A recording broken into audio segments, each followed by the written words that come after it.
नमस्कार, गो न्यूज़ में आपका स्वागत है। मैं हूं पंकज पचौरी। आज हम एक बार फिर से बात करेंगे अमेरिका के राष्ट्रपति चुनाव के बारे में।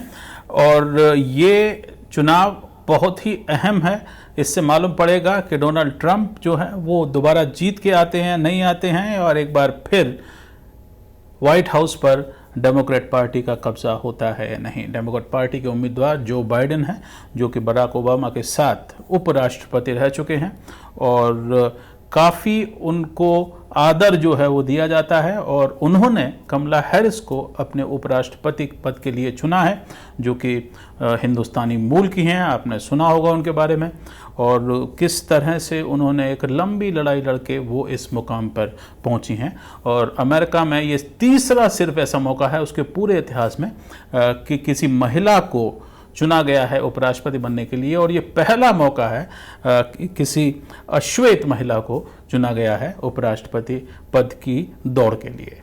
तो ये बड़ी चीज़ें हैं। सबसे बड़ी बात यह है, दुनिया भर की जो नज़रें हैं वो अमेरिका पर और इस चुनाव पर इसलिए लगी हुई हैं क्योंकि अमेरिका, आप जानते हैं, इस समय कोई 24% दुनिया की जितनी भी अर्थव्यवस्था है या जीडीपी है वो अमेरिका के पास में है। 20 ट्रिलियन 22 ट्रिलियन के आसपास उनकी जीडीपी बैठती है। और उसके बाद दूसरा नंबर वो है चीन का आता है, और उसका भी बहुत ज़्यादा जो है वो बहुत ही नीचे है, वो 15 ट्रिलियन के आसपास वो बैठता है। और इसलिए अमेरिका की कूटनीति, उसकी राजनीति पर दुनिया भर की नज़रें लगी रहती हैं। और इसीलिए हम आपको बता रहे हैं कि अब जबकि 100 दिन से भी कम रह गए हैं चुनाव में, 3 नवंबर को चुनाव है, और वो इस पेंडेमिक के दौरान हो रहा है, और वहाँ पर कोरोना वायरस अभी भी उसके जो मामले हैं वो बढ़ रहे हैं, और अभी भी वहाँ पर जो समस्या है इसकी ख़त्म नहीं हुई है। लोग बाहर निकलेंगे नहीं निकलेंगे ये नहीं मालूम है। हमने पहले भी आपको बताया था। आप GoNewsIndia.com हमारे वेबसाइट पर जाकर देख सकते हैं कि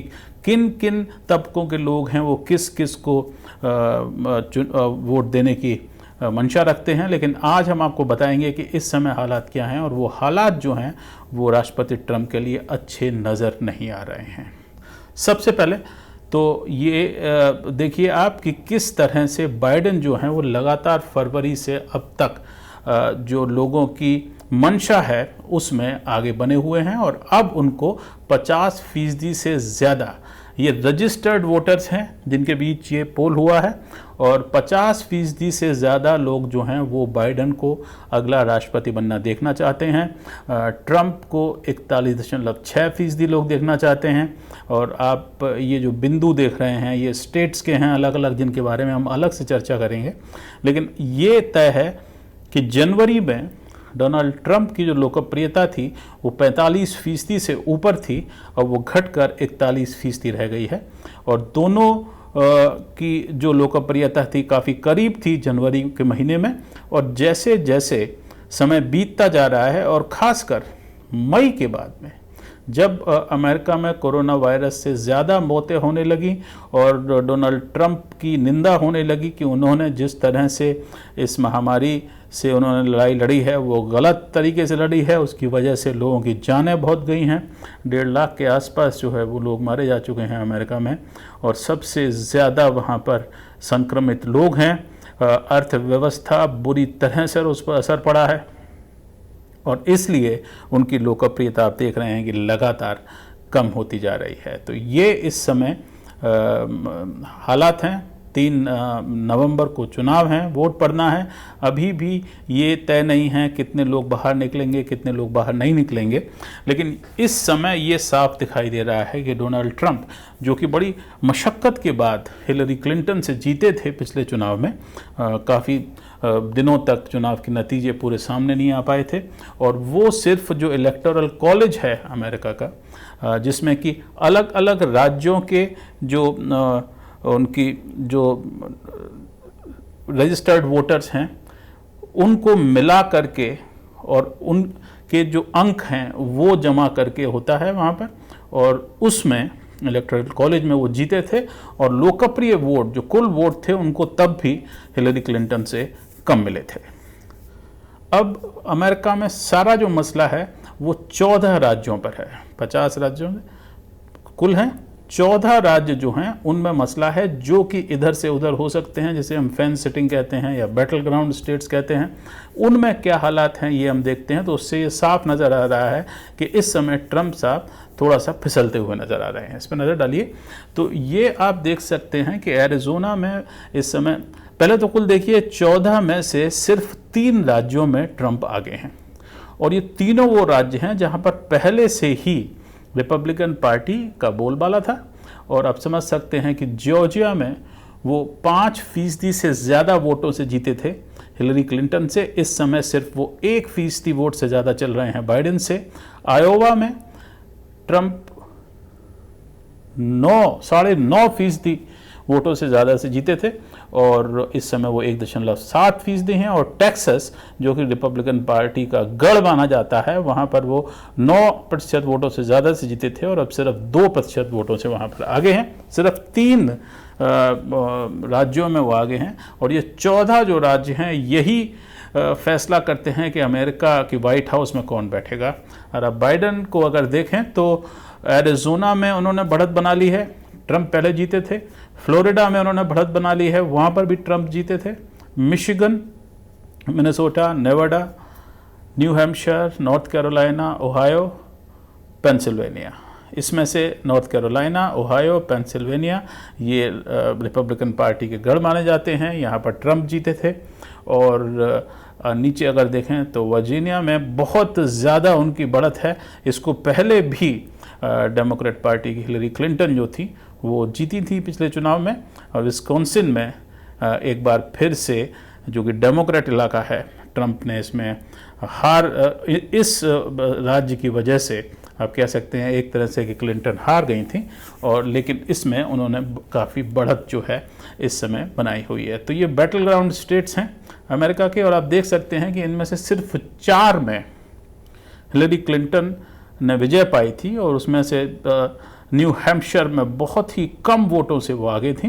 लेकिन अगर इन सब को हम मिला लेते हैं राज्यों को, तो उससे भारी फेरबदल जो है वो होता हुआ अमेरिका के चुनाव में दिखाई दे रहा है। तो ये मोटी तस्वीर जो है वो आपके सामने है, और इससे ये लगता है कि डेमोक्रेट पार्टी एक बार फिर से सत्ता में आने की ओर अग्रसर वहाँ पर है। बराक ओबामा डेमोक्रेट पार्टी के थे और लगातार 2 बार वो राष्ट्रपति रहे थे, 2008 में और 2012 में वो जीत कर आए थे। और उससे पहले आप अगर देखें तो जॉर्ज बुश जो हैं वो भी 2 बार जीते थे। और कई बार ऐसा हुआ है कि 2 बार एक ही दल के, चाहे वो रोनाल्ड रेगन हो चाहे वो बुश सीनियर हो, वो 2 बार चुनाव जीत सकते हैं और जीत चुके हैं। और इस बार यही कहा जा रहा था कि क्या ट्रंप दोबारा जीत कर आएंगे, लेकिन ऐसे इम्कान जो है वो दिखाई नहीं दे रहे हैं। अब इस सब का असर अमेरिका की अर्थव्यवस्था और दुनिया पर क्या पड़ सकता है? जैसा कि मैंने कहा कि कोई 24% दुनिया की जो जीडीपी है वो अमेरिका के पास में है, और अगर इन नीतियों का असर वहाँ पर पड़ता है तो उसका पूरी दुनिया की अर्थव्यवस्था पर असर पड़ता है। लोग इस समय ये कह रहे हैं कि अमेरिका जो है वो बहुत ही ख़राब हालात से गुज़र रहा है। सिर्फ जो पेंडेमिक है, कोरोना वायरस महामारी है, उसकी वजह से वो हालात सामने आ गए हैं कि उनकी जो स्वास्थ्य व्यवस्था है वो कितनी ख़राब थी, उनकी जो स्कूल की व्यवस्था है वो कितनी ख़राब थी।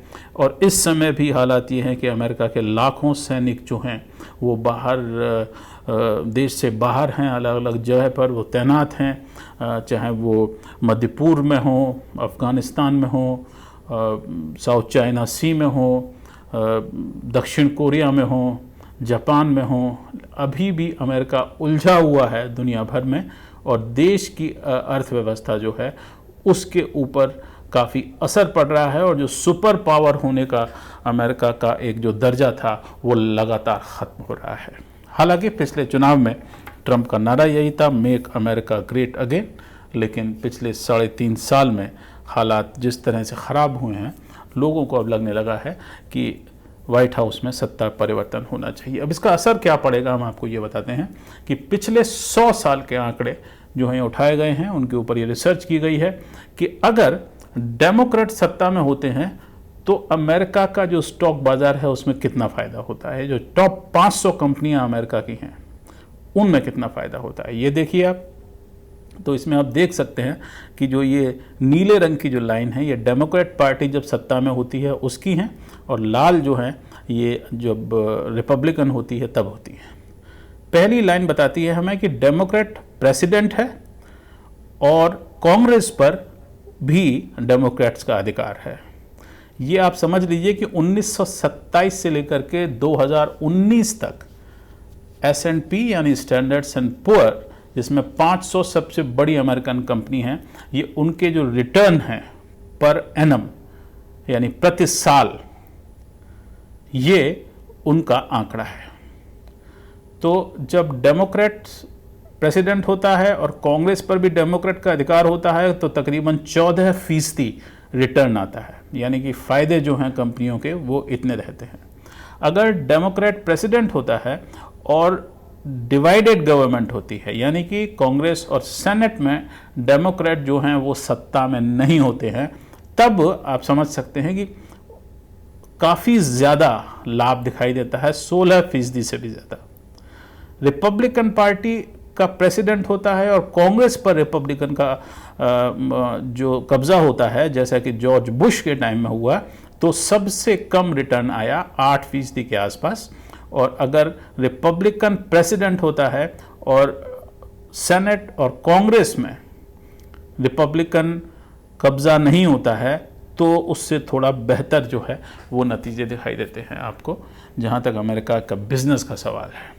तो बड़ी मोटी सी बात इसमें ये समझ में आ रही है कि अगर डेमोक्रेट राष्ट्रपति होता है और हाउस ऑफ रिप्रेजेंटेटिव यानी कांग्रेस और सेनेट पर डेमोक्रेट का कब्जा नहीं होता है, वहाँ पर रिपब्लिकन होते हैं, तो वो उनके दबाव के अंदर जिस तरह की नीतियाँ होती हैं उससे बिजनेस को ज़्यादा फायदा होता है। और ये बिल्कुल साफ इसे समझ के आ रहा है कि 16% एक साल में किसी भी मुल्क में किसी भी बाज़ार में लाभ पाना एक बहुत बड़ी बात होती है। तो अमेरिका के हित में यही है कि वो डेमोक्रेट पार्टी का राष्ट्रपति हो, और लेकिन जो कांग्रेस है यानी हाउस ऑफ रिप्रेजेंटेटिव है और सेनेट है, उस पर अगर डेमोक्रेट का कब्जा ना हो तो अर्थव्यवस्था जो है वो बेहतर वहाँ पर हो सकती है, और इसके असर जो हैं वो भी आपको दिखाई देंगे। हिंदुस्तान में भी ऐसा ही कुछ देखा गया है कि जब भी हिंदुस्तान में गठबंधन की सरकार बनी है, चाहे वो 1991 में मनमोहन सिंह की सरकार हो जिसने कि बड़े बड़े आर्थिक उदारीकरण के काम किए, और या उसके बाद में फिर एनडीए की सरकार हो अटल बिहारी वाजपेयी के समय, उस समय भी जो है वो काफ़ी आर्थिक प्रगति के काम किए गए, और यूपीए जो है वो भी गठबंधन की सरकार थी और उस समय भी काफ़ी प्रगति के काम किए गए, और आर्थिक प्रगति देश ने बहुत ज़्यादा जो है वो आप समझ सकते हैं 2003 से लेकर के और 2012 के बीच में जो देखी है वैसी कभी नहीं देखी। और उस समय गठबंधन सरकार जो थी वो केंद्र में सत्ता में थी, और जब से बिना गठबंधन की सरकार आई है एनडीए की दोबारा, पहले गठबंधन की थी, अब एनडीए की बिना गठबंधन की सरकार जो है बीजेपी उसमें अपने ही बल पर सत्ता में काबिज रह सकती है। तब से आप देख सकते हैं कि जो अर्थव्यवस्था है वो हम आपको लगातार बताते जा रहे हैं कि उस पर से जो पकड़ है सरकार की वो फिसलती जा रही है। और यही हालात अमेरिका में दिखाई देते हैं कि अगर जो बाइडेन और कमला हैरिस जीत कर आते हैं और सेनेट और कांग्रेस के ऊपर या दोनों में से किसी एक हाउस के ऊपर रिपब्लिकन का कब्जा होता है तो सबसे ज़्यादा लाभ अमेरिका में हो सकता है। एक बार फिर से नज़र डालते हैं कि इस समय हालात क्या हैं। ये आप देख सकते हैं कि 100 साल के ये आंकड़े हैं जिनमें कि डेमोक्रेट प्रेसिडेंट और कांग्रेस 14% के आसपास लाभ, डेमोक्रेट प्रेसिडेंट कांग्रेस उनके साथ नहीं तो 16% के आसपास लाभ, और रिपब्लिकन्स जो हैं, हालांकि कहा जाता है कि रिपब्लिकन्स जो हैं वो बड़े व्यापारियों की पसंदीदा पार्टी है, लेकिन लाभ जो है दिखाई नहीं दे रहा है। और अंत में एक बार फिर से नज़र डालते हैं कि इस समय अमेरिका में हालात क्या हैं।